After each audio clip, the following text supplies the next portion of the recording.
রাহুল চাকরি সূত্রে কলকাতার বালিগঞ্জের একটা পুরনো বাড়িতে উঠেছে। বাড়িটা বেশ বড়, কিন্তু ভাড়াটা কম ছিল। কারণ বাড়ির মধ্যে একটা ঘর আছে, 13 নম্বর ঘর, যা আজও তালাবন্ধ। শোনো বাবু, এই বাড়িটা বেশ বড় হলেও ভাড়াটা কম আছে আপনার জন্য।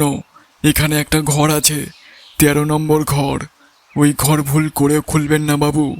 ও ঘর খোলা মানা, ভিতরে ঢুকলে কেউ আর ফিরে আসে না। আপনি কি যে বলেন কাকু, আমি এসব ভূতরুত মানি না। ভূতরুত বলে কিছুই হয় না কাকু।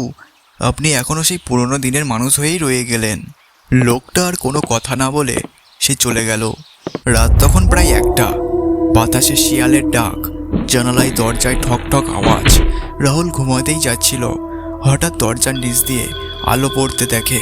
রাহুল বুঝতে পারে 13 নম্বর ঘরের দরজার নিচ দিয়ে আলো আসছে। সে অবাক হয়ে ওই বাড়িওয়ালাকে ফোন করলো। বলেন বাবু, এত রাতে আমাকে ফোন করলেন কেন? কোনো কিছু হয়েছে নাকি? হ্যাঁ, মানে আপনি কি 13 নম্বর ঘরটা খুলেছেন? না বাবু, আমি তো নিজের বাড়িতে আছি এখন। আর ওই ঘর তো আজ থেকে প্রায় 20 বছর ধরে বন্ধ আছে। এ কথা শুনে রাহুল একটু অবাক হয়ে গেল। রাহুল কৌতূহল সামলাতে না পেরে বাড়িওয়ালার অজান্তে সে ঘরের দরজা খুলে ফেলল। রাহুল আস্তে আস্তে ঘরের মধ্যে ঢুকলো। ঘরে ঢুকেই এক অদ্ভুত গন্ধ, ধুলো, মাকড়সার জাল এবং কাঠের বিভিন্ন জিনিসপত্র দেখতে পেল। সে দেখল ঘরের ভেতরে এক কোণে একটা আয়না, যেটা ঢেকে রাখা। রাহুল কাপড়টা সরাতেই দেখল আয়নায় সে একা নয়, আয়নায় তার পিছনে একটা মেয়ে দাঁড়িয়ে আছে, তার মুখটা ঢাকা। মেয়েটাকে দেখে রাহুলের অবস্থা খারাপ হয়ে গেল। আমায় ফিরিয়ে দাও। আজ থেকে প্রায় 20 বছর ধরে আমি এই ঘরেই ছিলাম, কিন্তু তুই আমার জায়গা নিয়েছিস। তোকে আমি ছাড়বো না। রাহুল এইসব দৃশ্য দেখে সে নিজেকে আর বিশ্বাস করতে পারল না।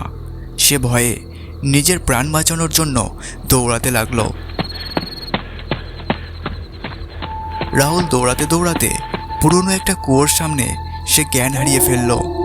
এইভাবে সারা রাত কেটে গেল। পরদিন সকালে রাহুল যখন চোখ খুলে দেখল, সামনে সেই বাড়িওয়ালা দাঁড়িয়ে। এ কি কাকু, আপনি? আমি তার মানে সারা রাত এখানেই ছিলাম? হ্যাঁ বাবু, আমি আগেই জানতাম এমন কিছু ঘটবে।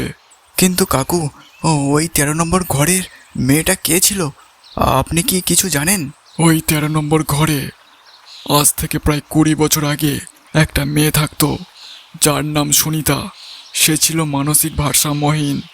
একদিন তার পরিবারের লোকজন তাকে সেই ঘরের মধ্যে গলা টিপে মেরে ফেলে। তার আত্মা নাকি আজও ওই ঘর ছেড়ে যায়নি। আপনার ভাগ্য ভালো, তাই আপনি বেঁচে গেছেন।